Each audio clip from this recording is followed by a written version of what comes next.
My fiancé dropped a bomb after 3 years. I want a polyamorous family, open marriage, multiple partners, all of it. I said, I'm monogamous. That's non-negotiable. When she gave me an ultimatum, I walked, and she lost everything over a TikTok fantasy. I was scrolling through apartment listings, imagining a future with our names on the lease, when Ava walked into the living room. That look. You know, the one, the I'm about to ruin everything look. We'd been together for 3 years, engaged for 7 months, wedding set for October, deposits paid, invites printed. Everything perfect. Or so I thought. Can we talk? She said, sitting in the armchair across from me, not next to me. That was already bad. Sure, about what? I tried to keep my voice neutral, but my gut was tightening. Ava hesitated, then said, I've been doing a lot of self-discovery, reading, reflecting, and I need to tell you something important about who I am. My stomach sank. That phrasing never meant anything good. I'm polyamorous, she said. Dead silence. Couldn't even breathe. Upstairs, the neighbor's footsteps echoed. You want an open relationship? I asked slowly, trying to process. It's not just that, she said. I want multiple committed relationships. Ethical polyamory. It's healthier, more evolved. It's the real way to love when you understand it. I set my laptop aside, heart hammering. Where is this coming from? Her expression tightened. It's who I've always been. I just didn't know the framework existed before. I laughed bitterly. Ava, we've been planning a wedding for 7 months. You never mentioned this. Are you telling me this now because society told you to suppress it? Because TikTok said monogamy is patriarchal? She went defensive fast. It's not social pressure. I've been learning about kitchen table polyamory, relationship anarchy. One person can't meet all your needs, and I want us to expand, not change. We'd still be together, still love each other, just more love.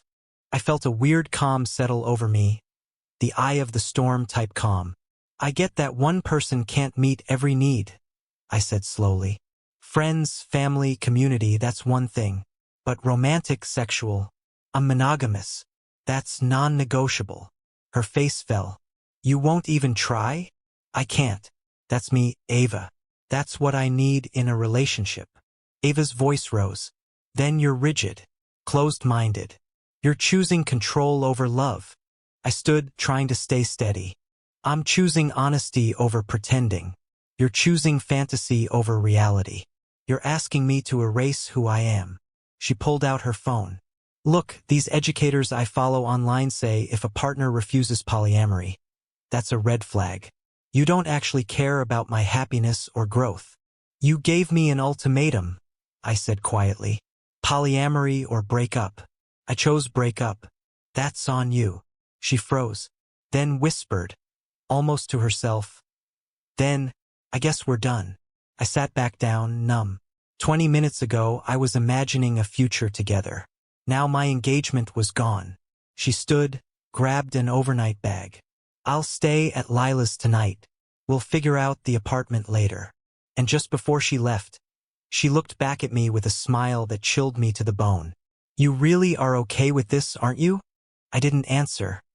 We met in Chicago, at a mutual friend's rooftop party in the summer of 2020. I was 29, she was 26, and she had this laugh that could cut through any bullshit in the room. Ava, then just Ava, no middle name drama, no Instagram persona, was magnetic. The first night we talked, I didn't realize I'd end up planning a wedding with her 3 years later. Early on, everything felt effortless.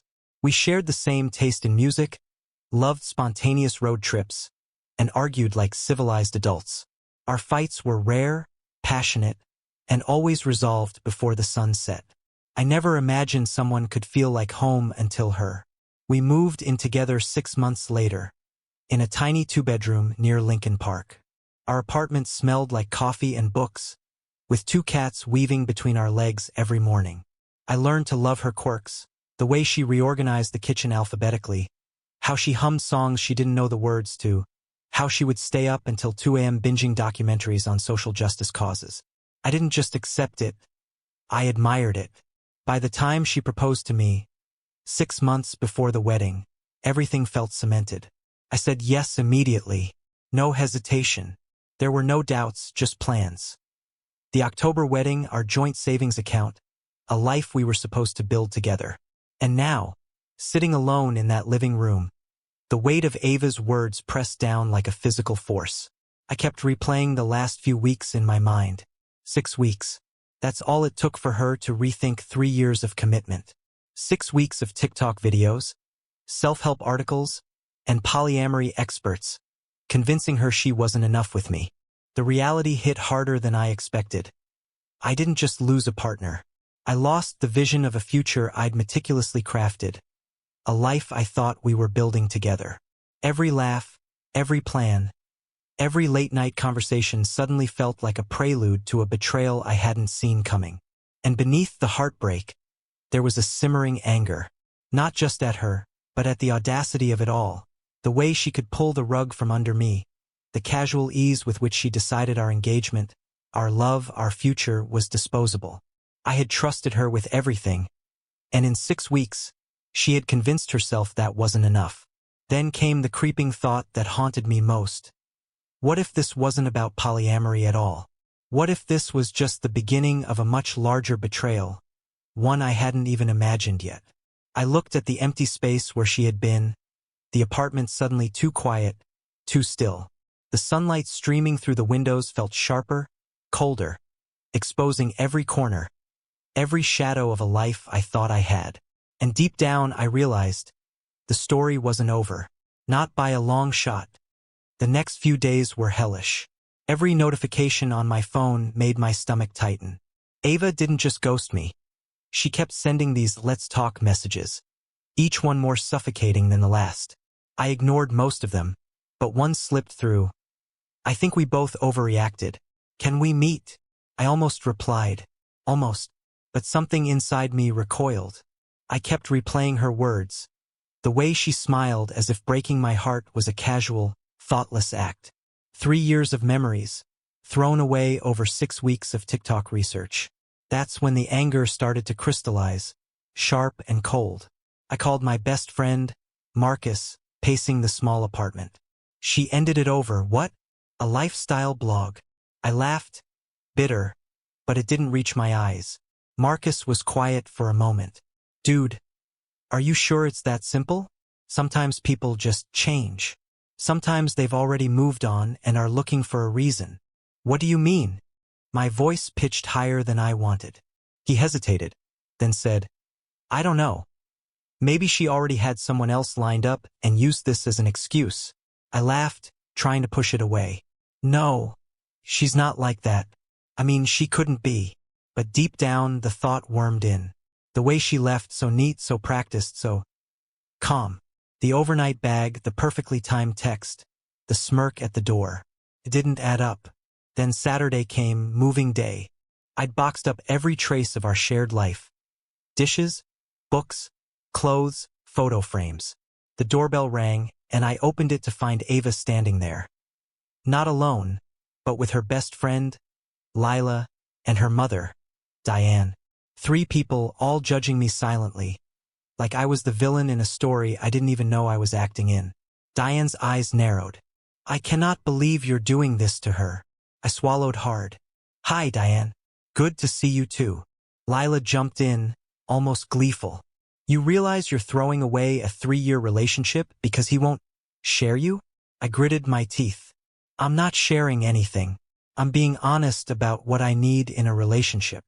You're the ones judging someone for having boundaries." The room crackled. Ava didn't say a word at first, just checked boxes on a clipboard, labeling what was hers. Then, softly, she said, "You really are okay with this?" I looked her straight in the eye. "I'm not okay with it, but I'm done pretending to be someone I'm not." Diane scoffed. "You're selfish. She's amazing, and you're too blind to see it." The words hit, but they weren't enough to make me flinch. Not anymore. Because now the suspicion Marcus mentioned, the one I'd tried to ignore, started to feel real. Something about the timing, the calmness, the way Ava had orchestrated this exit. It didn't feel like confusion or sudden self-discovery. felt like a plan. And in that quiet moment, while Diane and Lila argued with me, while Ava packed the last of her things, I realized the betrayal wasn't just that she wanted something I couldn't give. There was something else here, something deeper, something I hadn't seen coming. I thought I had prepared myself for the breakup. I was wrong. It started subtly. The week after Ava left, I noticed little things. Mutual friends acting awkward, social media posts disappearing, subtle comments dropped like breadcrumbs. And then Marcus sent me a screenshot that made my stomach twist. Ava, smiling, at a bar, arm around some guy. Not just any guy, Trevor. Trevor. The same guy she had casually mentioned once months ago in passing. She'd brushed it off like it didn't matter. Now he was the center of her world. I confronted her over text. "You're already dating someone?" "Less than a week." Her reply came quickly. "Yes, and life moves on." I stared at my phone, numb. My mind raced back. Her sudden obsession with polyamory, the research, the TikTok videos, the ultimatum. 6 weeks of self-discovery conveniently ended right when Trevor appeared. I called Marcus, voice shaking. She was planning this the whole time, wasn't she? The poly thing. The breakup. It was a setup. He didn't need confirmation. "I told you, man." Something felt off. "You were the monogamy obstacle, not the problem." She wanted her fantasy. And now she's moving straight into the next chapter. It wasn't just betrayal anymore. It was deliberate. She had weaponized ideology, convinced herself it was about identity and growth, when really it was about replacing me. Then came the texts from Lila and Diane, trying to guilt-trip me. "You're throwing away someone amazing because of your rigid thinking." I laughed bitterly at the absurdity. Amazing? This wasn't love, it was strategy. That night, alone in the apartment that still smelled faintly of Ava, I realized the enormity of what happened. I hadn't just lost a fiancé. I had been manipulated, emotionally gaslit, and strategically replaced by someone who checked all her new boxes. And yet, beneath the betrayal, something darker started to form in my mind. If she could plan this, orchestrate my heartbreak while smiling in Trevor's photos, maybe, just maybe, I could turn her own game against her. The thought was terrifying, but also strangely satisfying. I went to bed that night staring at the ceiling, the first real seed of revenge planted, dormant but ready. And I knew one thing with absolute certainty. She thought she had the upper hand. She had no idea what was coming next. The next morning, I woke up with one thought looping in my head. She played me. Now it's my move. I started quietly documenting everything: texts, emails, screenshots of social media posts. Every "I need polyamory or I'm leaving" message. If she wanted to gaslight me publicly, I'd have receipts. I went through the wedding cancellations, every deposit lost. Venue, photographer, caterer. Total, over $4,000. I calculated how much of it she could be held accountable for. Every detail mattered. Every dollar could be a weapon in this new battlefield. Then I thought bigger. If Ava had planned to jump into another relationship so quickly, what else had she orchestrated? Who else had she been spinning around in her web? I started quietly asking mutual friends questions, dropping casual probes about Trevor, how long they'd been seeing each other, where, and when. The pieces were starting to line up. 6 weeks of research, sudden ultimatum, breakup, and then, Trevor appeared. I realized her entire polyamory awakening had been timed perfectly to sever me while giving her a clean runway for a rebound. She wanted the moral high ground. She wanted to look like she was evolving while secretly executing a plan. I spent the next few days strategizing quietly. I wasn't going to react emotionally. I reminded myself, that was exactly what she wanted. No, I would plan, execute, and hit where it would hurt most. Her ego, her control, her carefully curated narrative. Step 1. Financial accountability. I contacted the vendors with full documentation of what belonged to both of us. I made sure to note her share clearly and legally. Step 2. Social accountability. I started collecting screenshots of her posts, texts, and DMs. Anything that could contradict her story to mutual friends or anyone she tried to impress. Step 3. Psychological leverage. I didn't confront her yet. I let the knowledge that I knew what she'd done settle in my mind. When the time came, the reveal would land like a hammer, perfectly aimed at the one place she couldn't armor, her ego. For the first time since the breakup, I felt a sense of control. The anger had shifted into something sharper, colder, a laser focus on the reality. Ava thought she was untouchable. That was her first mistake. And beneath all that, I started planning the next step. The social reveal, the one that would make her understand she had underestimated me. She had engineered my heartbreak. Now it was my turn to engineer consequences she hadn't even imagined. By the end of that week, my plan was set in motion. Precise, meticulous, and satisfying. Ava didn't know it yet, but the tables were about to turn. I thought I was ready for everything. Ready to hit her where it hurt. Ready to reclaim control. But life, it seemed, had one more card to play. It started with a friend reaching out. "Hey, have you seen Ava's Instagram? She's posting stuff about someone else. And she's pregnant." Pregnant. My stomach dropped. For a moment, all the anger, the strategy, the spreadsheets vanished. This wasn't just betrayal anymore. This was a bombshell, a twist I hadn't accounted for. Trevor? The rebound? It wasn't the half-baked fling I'd imagined. It was a serious, life-altering relationship. And somehow I was still tangled in the web she'd spun. I called Marcus immediately. "Dude, she's pregnant. With Trevor." He cut me off. "Wow, okay. That changes things." No kidding. I had spent weeks planning a precise revenge, thinking this was all a game of egos. Now there was a new variable. One she hadn't just created to hurt me. One that could shatter her life if played the right way. But then, another piece of the puzzle fell into my lap.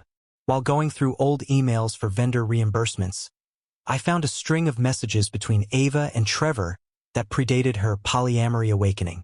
Weeks before she ever told me about polyamory, she had been texting him privately, planning to meet in secret. Everything clicked. The TikTok, the polyamory research, the sudden breakup. It wasn't an awakening. It was a cover. Ava had orchestrated her entire escape while making herself the victim, painting me as the rigid, controlling one. I hadn't lost her to a sudden change in identity. I had been betrayed from the inside out. The anger came back, sharper than ever. This wasn't just heartbreak anymore. It was a meticulously plotted deception. And now, knowing the truth, I realized my revenge wouldn't just be about ego or deposits. It would be about exposing her, showing her that manipulation has consequences. And as I stared at my phone, rereading those damning messages, a cold, precise thought formed.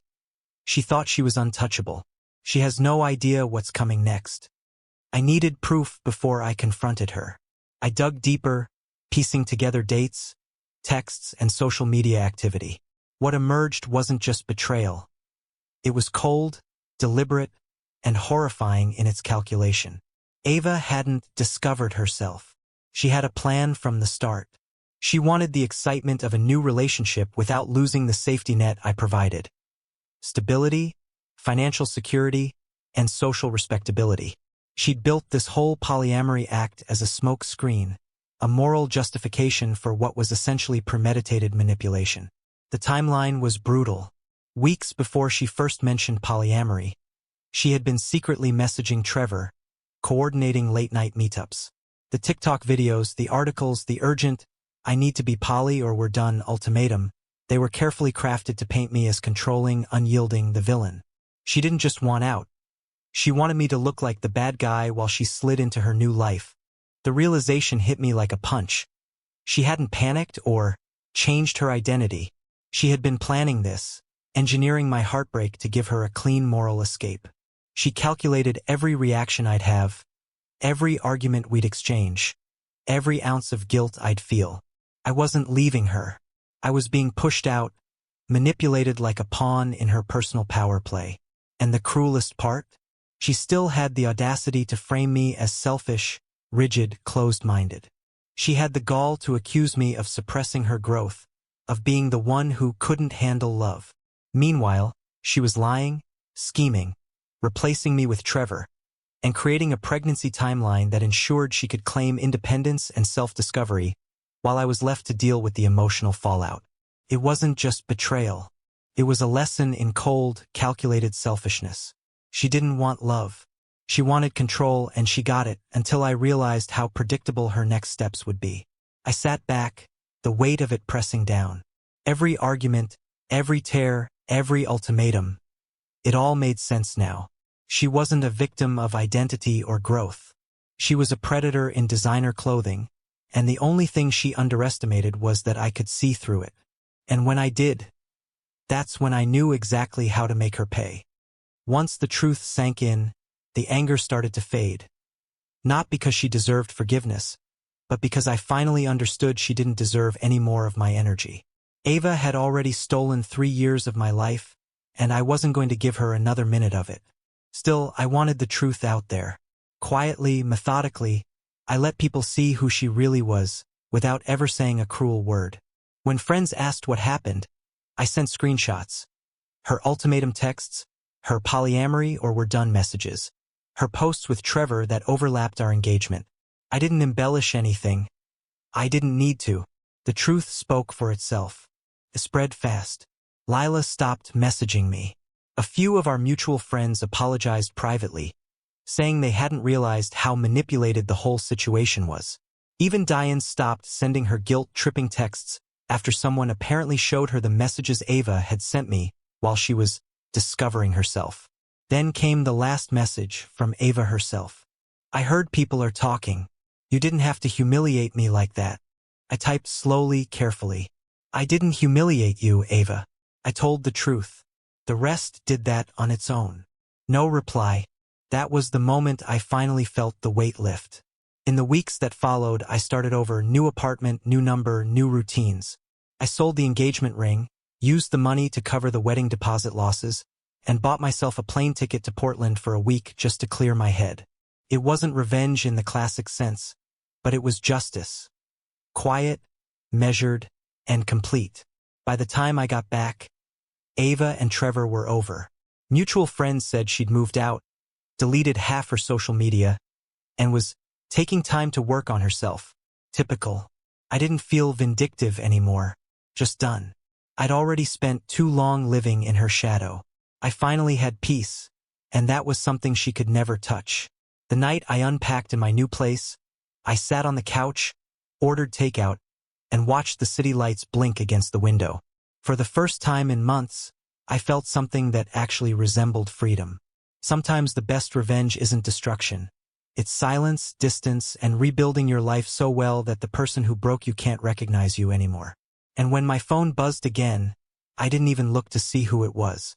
I just turned it over and whispered to myself, "Game over."